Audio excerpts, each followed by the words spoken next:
Good morning, students. Today we are going to learn about 10th Standard History, Unit 2, the world between two world wars. இரு உலகப் போர்களுக்கு இடையில் உலகம். Learning objectives: to acquaint ourselves the post-World War I developments leading to the Great Depression, the unjust provisions of Treaty of Versailles, and the rise of fascist governments led by Mussolini in Italy and Hitler in Germany, anti-colonial struggles and the decolonization process in the colonized world. Case studies of Indo-French in Southeast Asia and India in South Asia. European colonization in Africa, the case of Britain in South Africa. Independence struggles and political developments in South America. In this lesson,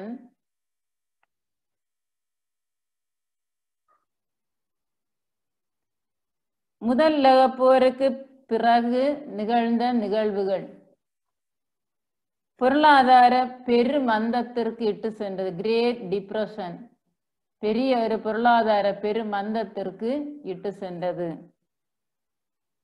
உலகளாவிய அரசியல் பொருளாதார பெருமந்தம் நடைபெற்ற ஆண்டு 1930 அமெரிக்காவில் நடைபெற்றது.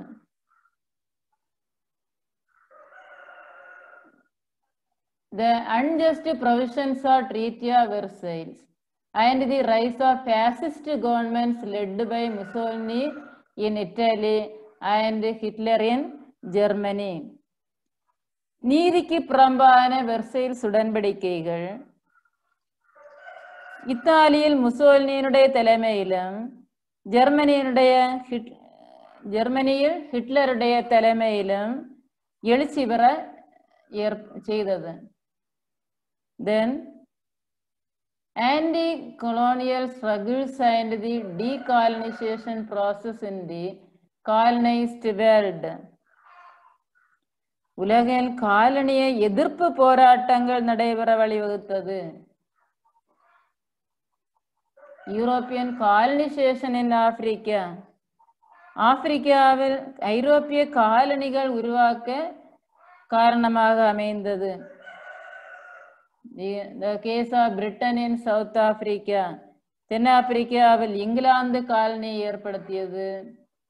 Independence struggles and political developments in South America, தென் அமெரிக்காவில் விடுதலை போராட்டங்களும் அரசியல் வளர்ச்சிகளும் ஏற்பட செய்தது. First of all, introduction. The First World War shattered the global capitalist system based on European imperialism. The European powers were gravely weakened by the war, financially and politically. The conflict between the workers and the ruling classes that controlled the government became intense.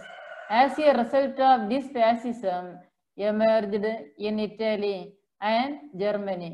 Anti-colonial struggles got intensified as the colonial powers were weakened by the war. போரில் உலக முதலாளித்துவ முறையை தகர்த்தது இந்த first world war. இப்போ ஒரு நாள் ஐரோப்பிய நாடுகள் gravely weakened by the war financially and politically, அரசியல் ரீதியாகவும் நிதி சார்ந்த வகையிலும் கவலைக்குரிய அளவிற்கு தளர்வடைந்து வலிமை குன்றியது. இந்த போர் தொழிலாளர்களுக்கும் ஆளும் வர்க்கங்களுக்கும் இடையிலான ஒரு முரண்பாட்டை ஏற்படுத்தியது. The conflict between the workers and the ruling classes that controlled the government became intense. இதன் விளைவாக இத்தாலியிலும் ஜெர்மனியிலும் பாசிசம் வளர காரணமாக அமைந்தது. As we saw in the last chapter, the crisis in the Western world had led to the outbreak of World War I. We now turn to the social and political developments in the world after the end of the war. முந்தைய பாடத்தில் நிலவிய பல்வேறு சிக்கல்கள் முதல் போருக்கு இட்டு சென்றது என்று நாம் பார்த்தோம். There are many different causes for the First World War. தற்போது முதல் போர் முடிந்த பிறகு ஏற்பட்ட சமூக அரசியல் வளர்ச்சிகளை இந்த பாடத்துல நாம படிக்க போறோம். என்னென்ன வளர்ச்சிகள் சமுதாயத்திலும் அரசியல் ரீதியாகவும் வளர்ச்சி அடைந்தது என்பதை பற்றி தான் இந்த பாடப்பகுதியானது நமக்கு சுட்டி காட்டுகின்றது. The Great Depression. Depression means laziness or dullness, sorghum. Developments in the post-World War I. The First World War led to the expansion of certain industries in the hope that wartime boom would continue. However, when the war came to an end, the industries that grew to meet wartime requirements had to be abandoned or modified. The situation was made worse by the political complications caused by the Treaty of Versailles, a new wave of economic nationalism which expressed itself in protectionism or in tariff barriers affected world trade. The war also placed a heavy burden or debt on every European country. For a Great Depression, பெரிய ஒரு பொருளாதார மந்தம். Development post world war I, முதல் போருக்கு பின்னர் ஏற்பட்ட வளர்ச்சிகள் போக்குகள். முதல் போரானது முடிவுக்கு வந்த போது இந்த போர் தேவைகள், போரில் பெரிய இழப்புகள் ஏற்படுகின்றது. இந்த போருடைய தேவைகளை பூர்த்தி செய்வதற்காக பல்வேறு மாற்றங்கள் செய்ய வேண்டிய இருந்தது. சில தொழில்கள் கைவிடப்பட வேண்டியவையாக இருந்தது. அதே போல வெர்சைல்ஸ் உடன்படிக்கை ஏற்படுத்திய அரசியல் சிக்கல்கள் நிலைமையை மிகவும் மோசமடைய செய்தது. உலக வர்த்தகத்தை இது பாதித்தது. ஐரோப்பிய நாட்டின் மீது பெரிய ஒரு கடன் சுமையை ஏற்படுத்தியது. The war also placed a heavy burden of debt on every European country. Burden means a load. Burden means a load. பெரிய ஒரு கடன் சுமையை ஏற்படுத்தியது. Stock market crash in the US. அமெரிக்காவில் பங்குச்சந்தை வீழ்ச்சி.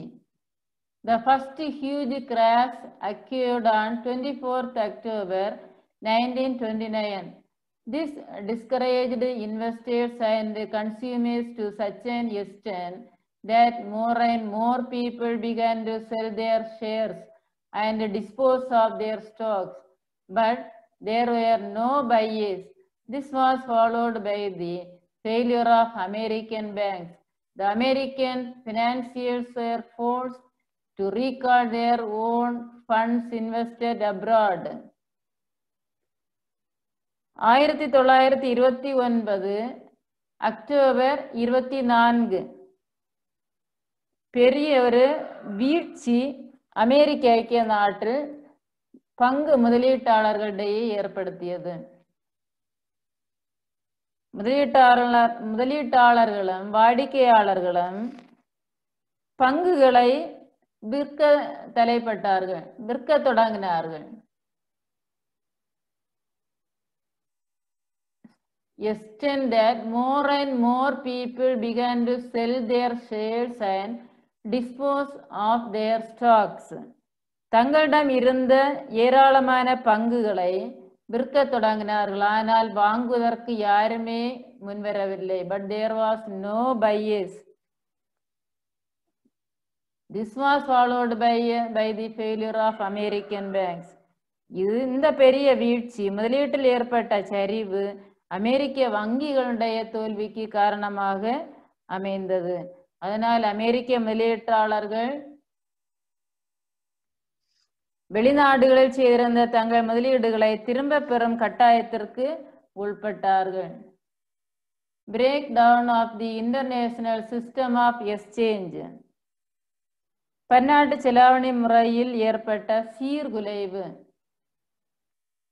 Despite emergency measures such as cutbacks in expenditure and increased taxation, the situation did not improve in England. So, England decided to leave the gold standard. Immediately, a great number of countries left the gold standard. Each nation adopted a policy of protectionism and devaluation of currency. Devaluation forced creditors to stop lending. This led to a worldwide credit contraction. Thus, the defensive measures adopted by various nations to safeguard their economic interest led to an unprecedented decline in world economic activity.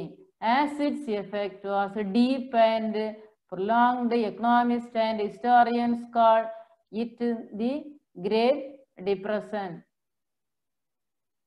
இங்கிலாந்தில் செலவுகளை குறைத்தல், cutbacks in expenditure and increased taxation, வரிகளை உயர்த்துதல், செலவுகளை சுருக்குதல், இதான் அவர்களுடைய அவசர கால நடவடிக்கை. The situation did not improve in England. இந்த நிலைமையும் அவர்களுக்கு முன்னேற்றத்தை ஏற்படுத்தி தரவில்லை. உடனடியாக இங்கிலாந்து தங்க நாணய ஏற்பளவு முறையை கைவிட நேர்ந்தது. To leave the gold standard.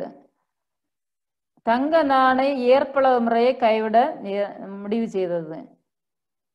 Immediately a great number of countries left the gold standard. ஏராளமான நாடுகளும் தாங்களாகவே இந்த தங்க நாணய ஏற்பளவு முறையை விட்டு விலகின. இது ஏராளமான மாற்றத்தை ஏற்படுத்தியது.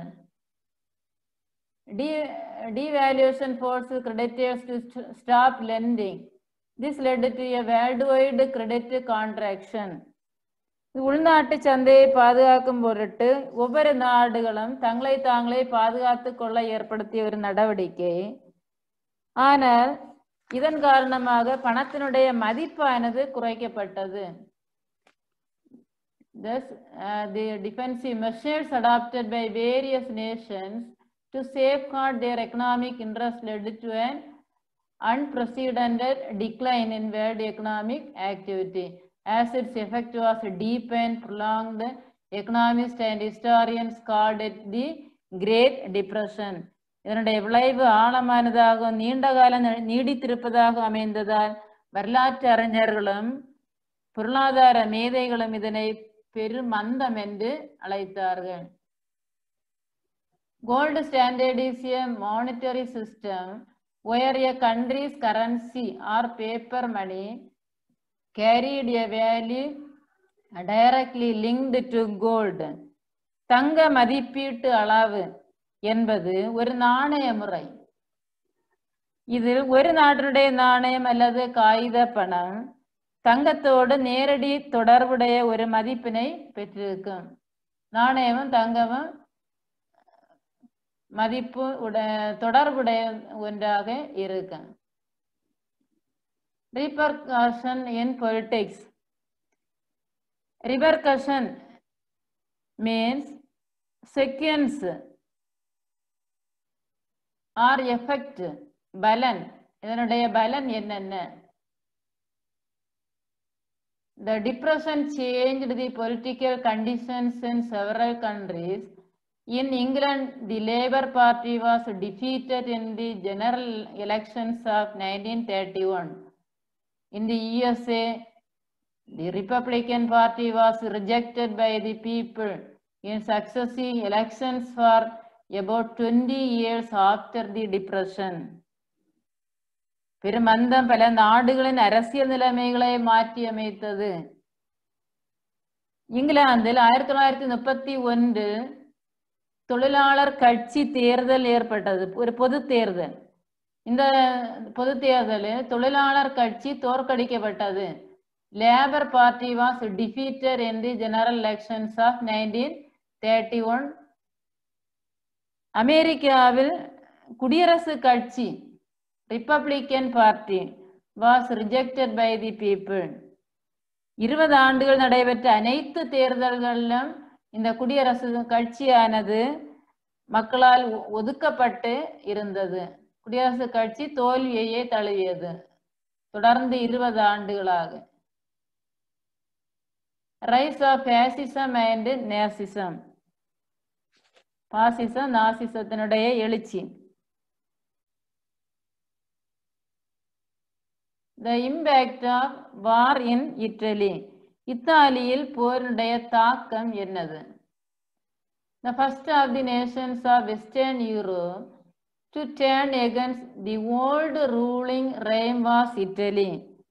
மேற்கு ஐரோப்பாவின் பழைய ஆட்சி அதிகாரத்திற்கு எதிராக திரும்பிய ஒரு முதல் நாடாக இருந்தது இத்தாலி. எல்லாரும் பழமையை வெறுத்தார்கள், புதுமையை தான் தேடினார்கள். பழமையை வெறுத்த முதல் நாடு Italy. During World War I, the primary task of Italy was to keep the Austrian occupied on the southern front, while the British, French and Americans cornered Germany into submission along the battle lines in Flanders. Flanders போரில் ஒரு பிளாண்டேஸ் வார், இந்த பிளாண்டேஸ் ஒரு வார் ஆக்க. பிளாண்டேஸ் போரில்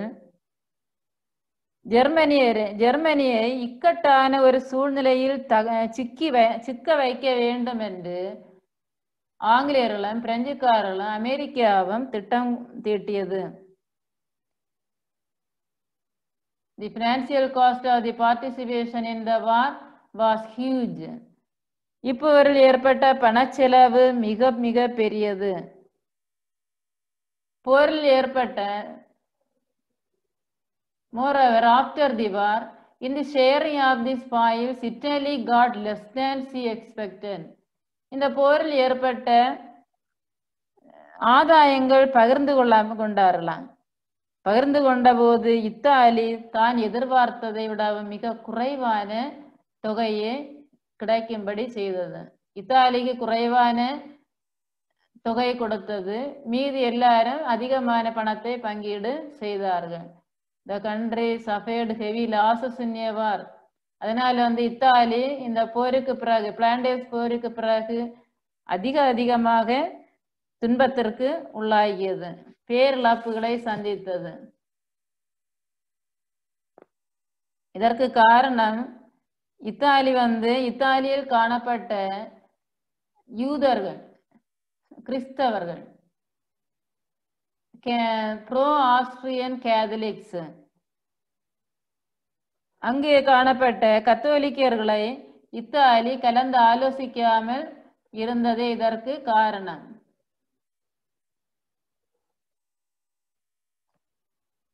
Marginal gain to territory from the Treaty of Versailles. The war resulted in inflation. There were frequent protests and strikes. People held the rulers responsible for the humiliation at Versailles. போரினால் ஏற்பட்ட பணவீக்கம், தொடர்ந்து விலைகளில் ஏற்பட்ட மாற்றம், ஆகவே எதிர்ப்புகளும் வேலை நிறுத்தங்களும் அதிகமாக ஏற்பட்டது. வெர்சைல்ஸில் ஏற்பட்ட அவமானமே இதற்கு காரணம் என இத்தாலியன் ஆட்சியாளர்களே பொறுப்பு என்றும் மக்கள் கருதினார்கள். ஆட்சியாளர்களும் இந்த ட்ரீட்டி ஆஃப் வெர்சைல்ஸ் தான் இதற்கு காரணம் என்று மக்கள் கருதினார்கள். Emergence of Mussolini. Mussolini emergence means come out, எழுச்சி, முசோலினுடைய எழுச்சி. In the elections held November 1990, in the aftermath of the Treaty of Versailles, Italian socialists proclaiming that they were following Bolshevism, referred to communism in Soviet Russia, won about a third of the seats.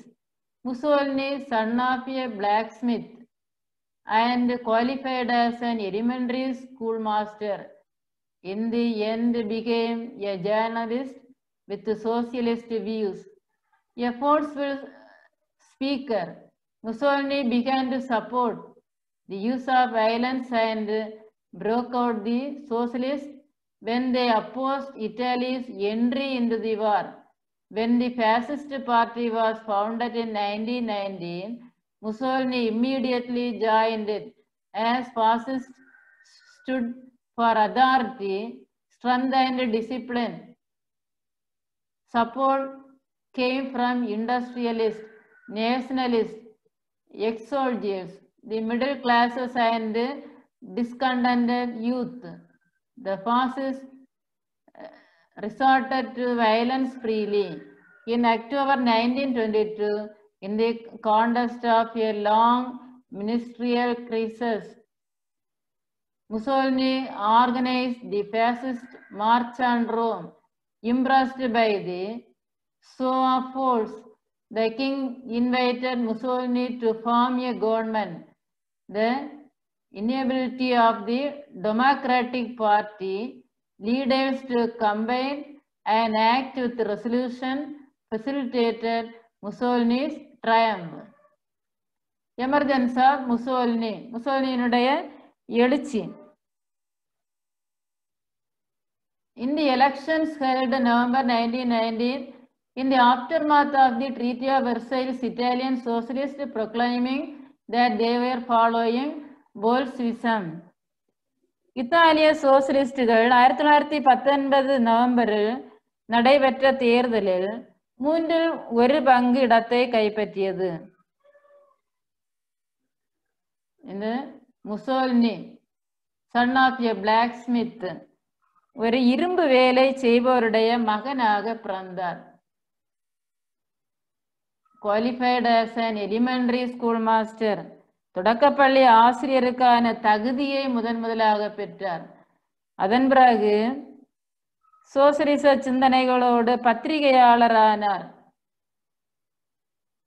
became a journalist with socialist views, a forceful speaker, ஒரு சிறந்த ஒரு பேச்சாளராக இருந்தார்.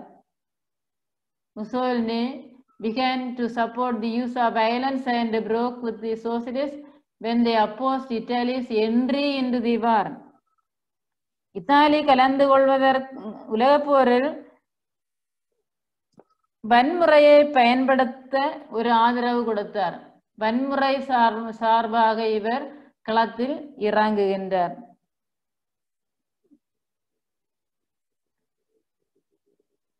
When the fascist party was founded in 1919, Mussolini immediately joined it.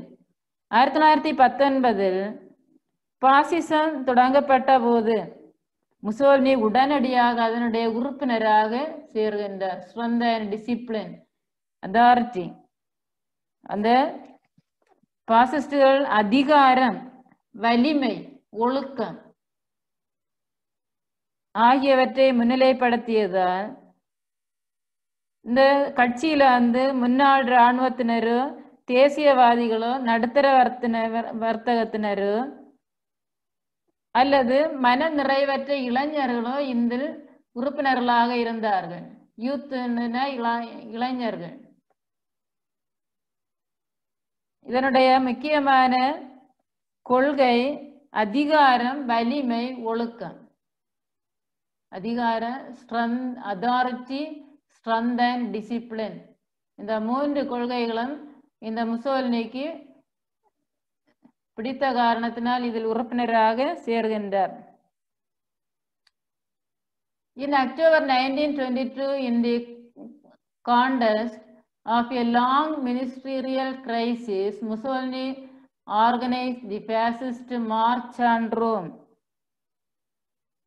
மாபெரும் ஒரு அணிவகுப்பு ஒன்றை ரோமாபுரியை நோக்கி 1922 அக்டோபரில் இவர் நடத்துகின்றார். முசோலினியுடைய வலிமை கண்டு வியந்து போன அரசர் முசோலினியை ஆட்சி அமைக்க வரவேற்கின்றார். போட்டியிடாமலேயே முசோலினி அங்கு ரோமாபுரியின் அரசராக மாறுகின்றார். பாசிசம் முசோலினி ஆரம்பித்த கட்சியினுடைய பெயர் தான் பாசிசம் சொல்லக்கூடியது. Fascism is a form of radical authoritarian ultra-nationalism characterized by dictatorial power, forcible suppression of opposition and strong regimentation of society and of the economy, which came to prominence in early 20th century Europe, says Wikipedia. Fascism என்பது தீவிர ஆதிக்க மனப்பான்மை கொண்ட அதிதீவிர தேசியவாதத்தின் ஓர் வடிவம். ஒரு அதிதீவிரமான ஒரு கொள்கையுடைய வன்முறை சார்ந்த ஒரு வடிவம் என்று கூறப்படுகிறது.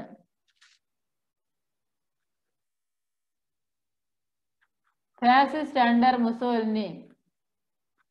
முசோலினியுடைய தலைமையின் கீழ் fascism. In the 1924 elections, after intimidation of the electors, 65% of the votes were cast for the fascists. Matteotti, a socialist leader who questioned the fairness of the elections, was murdered. The opposition parties boycotted the parliament in protest. Mussolini reacted by banning opposition parties and censoring the press. Opposition leaders were killed or imprisoned, assuming the title of second deuce, the leader. In 1926, he became a dictator with the power to legislate. He passed a law forbidding strikes and lockouts. Unions and employees were organized into corporations. In 1938, Parliament was abolished and was replaced by a body representing the fascist party and the corporations. This new arrangement bolstered Mussolini's dictatorial control of the economy, as well as enabling him to wield enormous power as head of the administration and the armed forces. In the 1924 elections, after intimidation of the electors, 65% of the votes were cast for the fascists. 65 விழுக்காடு வாக்குகள் பதிவாயிருந்தது. 1924 நடைபெற்ற தேர்தலில் பாசிஸ்டுகளுக்கு ஆதரவாக 65% வாக்குகள் தான் பதிவாகி இருந்தது. சோசியலிஸ்டுகளின் தலைவராக இருந்தவர் மாட்டியோட்டி, a socialist leader who questioned the fairness of the elections, was murdered.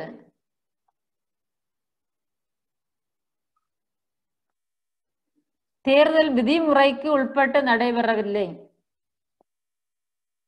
என கேள்வி எழுப்பியதால் இவர் கொலை செய்யப்பட்டார். அவர் லீடர் மாட்டியோட்டி என்பவர் தேர்தலானது விதிமுறைகளுக்கு உட்பட்டதாக நடைமுறைப்படுத்தவில்லை என்று கூறிய ஒரே காரணத்தினால் இவர் கொல்லப்பட்டார். இதை எதிர்ப்பு தெரிவிக்கும் வகையில் எதிர்கட்சியினர் பாராளுமன்றத்தை புறக்கணித்தனர்.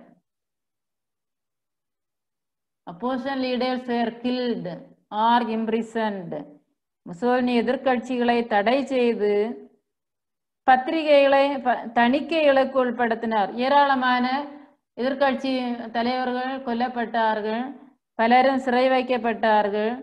இதனால் செகண்ட் டியூஸ் என்று சொல்லக்கூடிய தலைவர் 1926 டியூஸ் என்றால் தலைவர் என்று பொருள். டியூஸ் என்றால் லீடர், டியூஸ் என்றால் தலைவர் என்று பொருள். அது ஒரு பட்டம். டியூஸ் என்ற ஒரு பட்டத்தை பெற்றுக்கொண்டவர் முசோலினி. முசோலினி தான் இந்த டியூஸ் என்ற பட்டத்தை பெற்றுக்கொண்டார். Mussolini became a director with the power to legislate. சட்டங்களை இயற்றும் அதிகாரத்தை பெற்று ஒரு லீடராக சர்வாதிகாரியாக மாறுகின்றார். He passed a law forbidding strikes and lockouts. Unions and employees were organized into corporation. இதுல வேலை நிறுத்தங்கள், ஆலை மூடல்கள் இவற்றையெல்லாம் தடை செய்ய சட்டங்களை இயற்றினார். யாரும் வேலை நிறுத்தங்கள் செய்யக்கூடாது, ஆலைகளை மூடக்கூடாது என்ற சட்டத்தை கொண்டு வந்தார். In 1938, Parliament was abolished and was replaced by a body representing the fascist party and the corporations. பணியின் அடிப்படையில் இவர் கழகங்களை எல்லாம் ஒன்றுபடுத்தினார். பல்வேறு கழகங்கள் இருந்தது, கழகங்களை எல்லாம் ஒன்றுபடுத்தினார். This new arrangement bolstered Mussolini's dictatorial control of the economy. இதனால் பொருளாதாரத்தின் மீதான ஒரு கட்டுப்பாடு கொண்டு வந்தார். பொருளாதாரத்தில் இவர் கட்டுப்பாட்டை கொண்டு வந்தார். Administration of the armed forces. ஆயுதப்படையின் தலைவராக மாற்றியது இவரை. ஏராளமான பல்வேறு சட்டங்களை கொண்டு பொருளாதாரத்தை மேம்படுத்தியதால் இவரை நிர்வாகமற்ற ஆயுதப்படைகளின் தலைவராக மாற்ற இது உதவியது. Mussolini's pact with Pope. போப்பாண்டவருடன் முசோலினி செய்து கொண்ட ஒப்பந்தம், பேக்ட் ஒப்பந்தம். In order to give respectability to the fascist party, Mussolini won over the Roman Catholic Church by recognizing the Vatican City as an independent state. In return, the church recognized the Kingdom of Italy. The Roman Catholic faith was made the religion of Italy, and compulsory religious teaching in school was ordered. The Lateran Treaty incorporating the said provisions was signed in 1929. This treaty was very important. Lateran Treaty signed in 1929. Mussolini's pact with the Pope. Mussolini போப்பாண்டவருடன் செய்து கொண்ட உடன்பாடு. Give respectability to the fascist party. Mussolini won over the Roman Catholic Church by recognizing the Vatican City as an independent state. Vatican நகரத்தை பாசிச கட்சிக்கென ஒரு மரியாதை கொண்டு வர வேண்டும் என சுதந்திர அரசாக அறிவிக்கின்றார். அங்கு ரோமன் கத்தோலிக்க திருச்சபையின் ஆதரவை பெற விரும்புகின்றார். ஆதரவை பெற முயன்று அதில் வெற்றியும் பெறுகின்றார். The Roman Catholic faith was made the religion of Italy and compulsory religious teaching in school Italy அரசை இது வந்து திருச்சபை இத்தாலி அரசை அங்கீகரித்தது. இத்தாலியில வந்து ஒரே கத்தோலிக்க நாடு, அங்கு போப்பாண்டவர் தான் அங்கு ஆட்சியாளராக இருந்தார். அவருடைய ஆதரவை பெற விரும்பி அவரோடு ஒரு ஒப்பந்தத்தை செய்து கொள்கின்றார். மேலும் பள்ளிகளில் மத போதனைகள் செய்வதற்கும் இவர் ஆணையிட்டார். போப்புடன் ஒரு செய்து கொண்ட ஒரு உடன்படிக்கை 1929 லேட்ரன் ட்ரீட்டி. இதனுடைய இந்த உடன்பாட்டினுடைய பெயர் தான் Lateran treaty in 1929.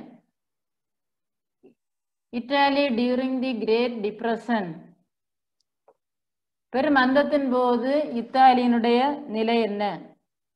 During the years of the Great Depression, the much public works of building new bridges, roads and canals, hospitals and schools did not provide solution to the unemployment problem. In 1935, Mussolini invaded Ethiopia. This was useful to divert attention of the people away from the economic troubles. பொருளாதார பெருமந்தத்தின் போது பெருமளவு விளம்பரம் செய்யப்பட்ட பொதுப்பணித்துறைகள் எதெல்லாம் என்ன?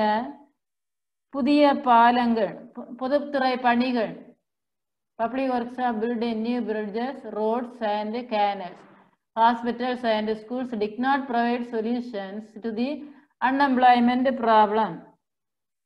புதிய பாலங்கள், சாலைகள், கால்வாய்கள், மருத்துவமனைகள், பள்ளிகள் ஆகியவை அனைத்துமே வேலையில்லா திண்டாட்டத்தை நிவர்த்தி செய்யவில்லை. 1935 முசோலினி இன்வேடர் எத்தியோப்பியா. 1935 முசோலினி எத்தியோப்பியாவின் மீது படையெடுத்தார். இதான் வந்து எத்தியோப்பியாவை வெற்றி கொள்கின்றார். வெற்றி கொண்ட பிறகு this was useful to divert attention of the people away from the economic troubles. ஆளும் கட்சியினர் இதனை கண்டு வியப்புறுகின்றார்கள். முசோலினியினுடைய வெற்றி எல்லா மக்களுடைய கவனத்தையும் ஈர்த்து கொண்டது. Germany in the post war, முதல் போருக்கு பின் Germany. From 1918 to 1993, Germany was a republic. The factors which led to the eventual triumph of fascism in Germany were many. Between 1871 and 1914, Germany had risen to dizzy heights of economic, political and cultural accomplishments. Germany's universities, its science, philosophy and music were known all over the world. Germany had surpassed even Britain and the US in several fields of industrial production. 1918 முதல் 1933 முடிய Germany ஒரு குடியரசாகவே இருந்தது. குடியரசுனா மக்களாட்சி. 1918 முதல் 1993 வரையில ஒரு குடியரசு ஆட்சியை கொண்டிருந்தது. இதனை தொடர்ந்துதான் ஜெர்மனியில வந்து பாசிசம் வருகின்றது. பாசிச கட்சி, ட்ரையம்ப் மீன்ஸ் விக்டரி. பாசிச கட்சி குடியரசு கட்சியை வெற்றி கொண்டது. 1871 முதல் 1914 வரையிலான காலப்பகுதியில் ஜெர்மனி அரசியல், பொருளாதார, பண்பாட்டு சாதனைகளில் வளர்ச்சி அடைந்தது. ஜெர்மனிஸ் யூனிவர்சிட்டிஸ், சயின்ஸ், பிலாசபி, அங்கு ஏராளமான பல்கலைக்கழகங்கள், அறிவியல், தத்துவம், இசை, இதெல்லாம் வந்து ஜெர்மனியுடைய புகழானது உச்சத்திற்கு கொண்டு சென்றது. ஏராளமான பல்கலைக்கழகங்கள், அறிவியல் முன்னேற்றம், தத்துவங்களில் முன்னேற்றம், பல துறைகளில் ஜெர்மனி வளர்ச்சி அடைந்ததால் பிற நாடுகளை காட்டிலும் அதி முன்னேற்றத்தை கண்டது. Britain and the US in several fields of industrial production. உலக அளவில் பிரிட்டன் USA விட ஏராளமான முன்னேற்றம்.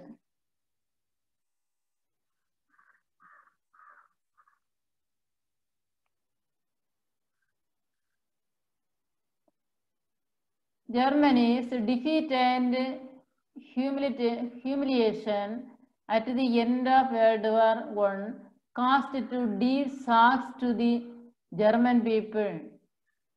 The Great Depression further deepened their frustration and prompted them to turn against the Republican government. ஜெர்மனியின் தோல்வியும் முதலாவது போரின் இறுதியில் பட்ட அவமானமும் ஜெர்மானிய மக்களுக்கு அதிர்ச்சியை கொடுத்தது. இந்த பெரிய பொருளாதார பெருமந்தம் மக்களை ஏமாற்றியது. ஆகவே இந்த மக்கள் எல்லாம் அரசுக்கு எதிராக செயல்பட தொடங்கினார்கள். எவல்யூஷன் ஆஃப் ஜெர்மன் பாசிசம், ஜெர்மானிய பாசிசத்தினுடைய தோற்றம். The origin of German fascism goes back to 1919 when a group of 7 men met in Munich and founded the National Socialist German Workers' Party, abbreviated as Nazi Party. One of them was Adolf Hitler. During World War I, he served in the Bavarian army. A gifted speaker, he could whip up the passion of the audience. In 1923, Hitler attempted to capture power in Bavaria. His launch of the national revolution on the outskirts of Munich landed him in prison. During his time in prison, wrote Mein Kampf, refer that My Struggle, an autobiographical book containing his political ideas. In the presidential election of 1932, the Communist Party polled about 6 lakhs votes. Alarmed capitalists and property owners tilted towards supporting fascism. Hitler exploited this opportunity to usurp powers.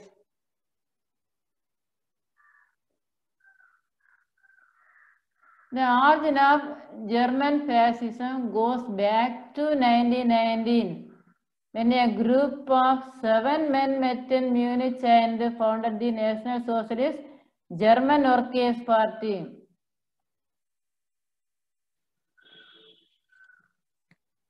கம்யூனிஸ்டுகள்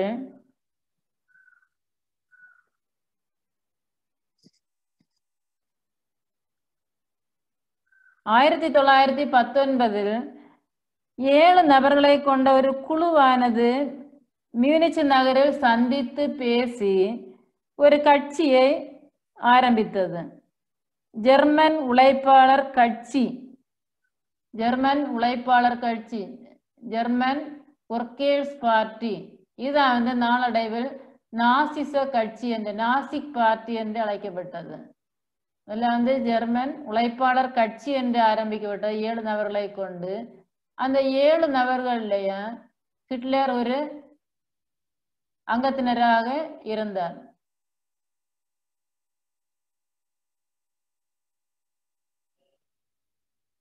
During World War I, he served in the Bavarian army. A gifted speaker, he could whip up the passion of the audience. யூதர்களுக்கு எதிராக அவர் வன்முறை அரசியலை தான் இவர் பின்பற்றினார். குறிப்பாக யூதர்களை இவர் எதிர்த்தார். யூதர்களுக்கு எதிராக இவர் ஜூடாயிசத்தையும் மார்க்சியத்தையும் இணைத்து பார்த்தார்.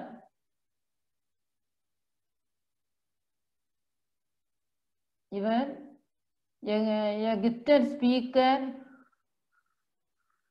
he served in the Bavarian army. A gifted he could whip up the passion of the audience. In 1923, Hitler attempted to capture power in Bavaria.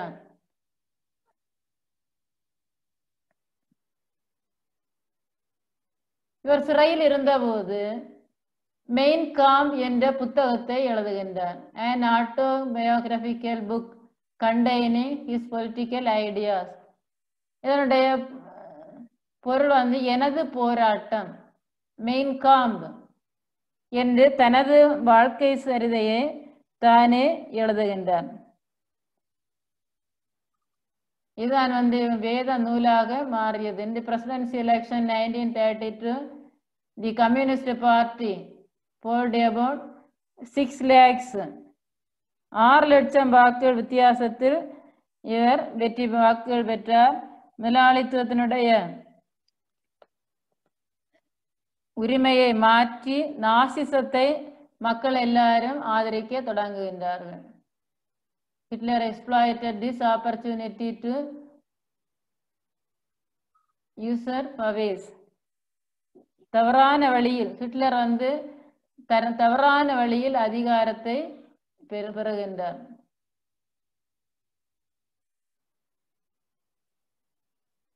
Social Democratic Party was founded as the General German Workers Association on 23 May 1863 in Leipzig. Founder was Ferdinand Lassalle. German elites of the late 19th century considered the very existence of a socialist party a threat to the security and stability of the newly unified Reich. And so Bismarck outlawed this party from 1870 to 1890. சமூக ஜனநாயக கட்சி ஆனது 1763 மே 23 lip sync நகரில் நிறுவப்பட்டது. இதனை நிறுவியவர் யாருன்னு founder was Ferdinand லாசெல்லி. Ferdinand லாசெல்லி என்று சொல்லக்கூடியவர் தான் இந்த கட்சியை நிறுவியது.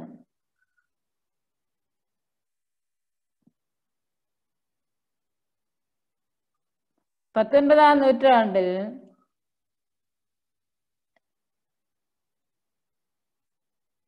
nineteenth century considered the very existence of a socialist party a threat to the security and stability of the newly unified Reich. And so Bismarck outlawed this party from 1870 to 1890. ஒரு socialist கட்சி ரெய்கன் தலைமையில் ஒருங்கிணைக்கப்பட்டது. இதனுடைய ஒரு அச்சுறுத்தல், இது வந்து ஒரு அச்சுறுத்தல் என்று கருதினார்கள். ஏன்னா 2 கட்சி இங்கு வருகின்றது. குறிப்பாக ஜெர்மனியில வந்து நாசி கட்சி, இங்க வந்து பொது தொழிலாளர் கழகம் என்ற பெயரில் அமைக்கப்பட்ட கட்சி, ஃபெர்டினாண்ட் லாசெல்லி என்று சொல்லக்கூடிய ஒரு தலைமையில் ஏற்பட்ட கட்சி. ஆகவே இந்த 2 கட்சி வருகின்ற போது ஏற்கனவே இருந்த 1878 முதல் 1890 வரை இருந்த பிஸ்மார்க்கினுடைய கட்சி, பிஸ்மார்க் வந்து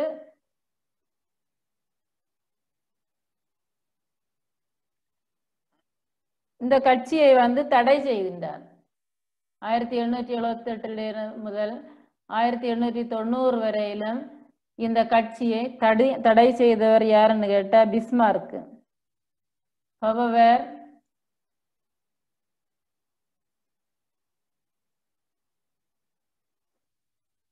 in 1945, with the fall of Hitler, the Social Democratic Party was revived. It was the only surviving party from the Weimar period with a record of opposition to Hitler. இருந்தபோதிலும் 1945 ஹிட்லரின் மூன்றாவது ரேக்கின் வீழ்ச்சியை தொடர்ந்து இக்கட்சி புத்துணர்ச்சி பெற்றது. ஹிட்லரை எதிர்த்த கட்சி என்ற பெயர் வெய்மார் காலத்திலிருந்து செயல்படும் ஒரே கட்சி இதாகும். இந்த கட்சியானது ஹிட்லரை எதிர்த்த ஒரே கட்சியாக இருந்தது.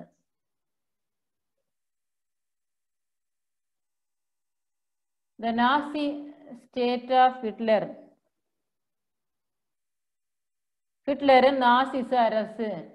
Republican government fell as the communists refused to collaborate with the Social Democrats. Thereupon, industrialists, bankers, and junkies prevailed upon President von Hindenburg to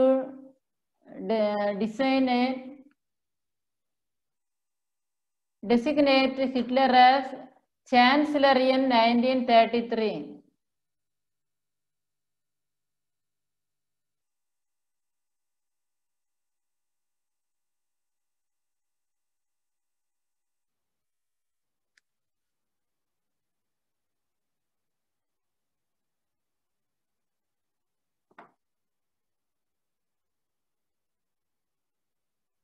The Nazi state of Hitler. Republican government fell as the communists refused to collaborate with the Social Democrats. Thereupon, industrialists, bankers, and junkies prevailed upon President von Hindenburg to designate Hitler as Chancellor in 1933. The Nazi state of Hitler, known as Third Reich, brought an end to the parliamentary democracy.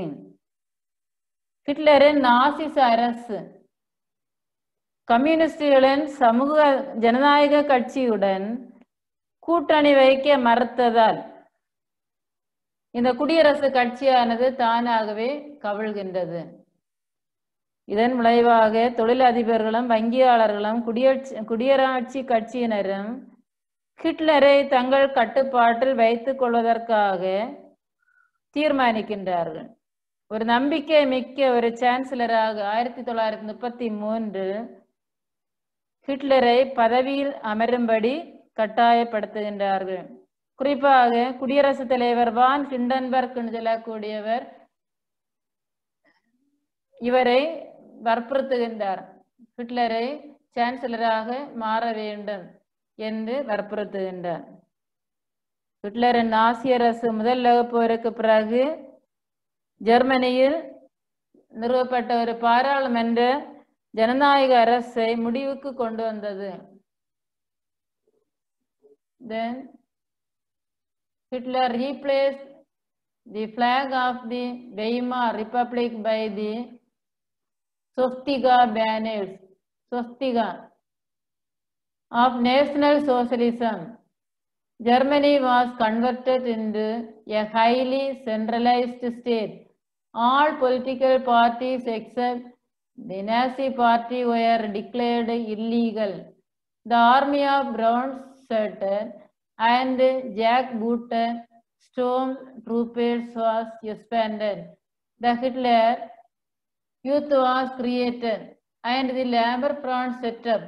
Trade unions were abolished, their leaders arrested, strikes were made, illegal wages were fixed by the government. Total state control was extended over the press, the theater, the cinema, radio, and over education. Hitler replaced the flag of the Weimar Republic by the swastika banners of National Socialism. இவருடைய சின்னம் வந்து சோசியலிச கட்சியினுடைய கொடியை ஸ்வஸ்திக் சின்னம் பொறித்து வைக்கப்பட்ட ஒரு சின்னம், ஸ்வஸ்திக் சின்னம் பொறிக்கப்பட்ட ஒரு கொடியை அறிமுகப்படுத்தியவர் ஹிட்லர். மிகவும்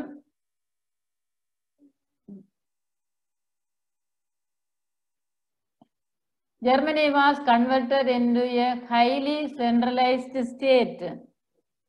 பிற கட்சிகள் அனைத்தும் சட்டத்திற்கு புறம்பானவை என்று அறிவித்தார். The army of brown shirted இவரது கட்சியை சார்ந்தவர்கள் பழுப்பு நிற சட்டை அணிந்த போர் வீரர்கள். பழுப்பு நிற சட்டை அணிந்திருக்க வேண்டும். முழங்கால்களுக்கு மேல் வரும் காலணிகள் அணிந்த புயல் படையினர் போன்று காணப்பட்டனர். The Hitler Youth was created. இவர் இளைஞர்களை ஒருங்கிணைத்தார்.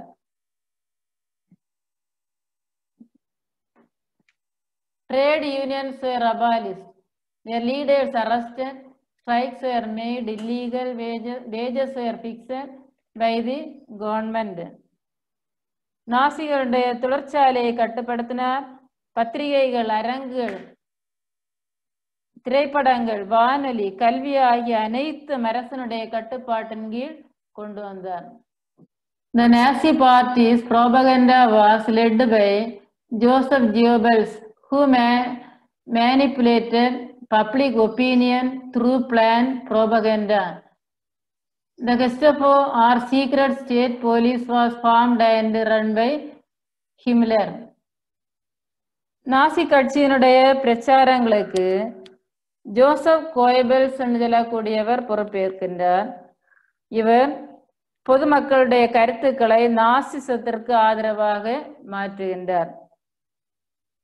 இவருடைய காவல்படை, இரகசிய காவல்படை கெஸ்டபோ என்று அழைக்கப்பட்டது. ஹிட்லரால் தேர்ந்தெடுக்கப்பட்ட மெய்காப்பாளர்களை ஹெட்ரிச் ஹிம்லர் என்பவர் நிர்வகித்தார். தேங்க்யூ.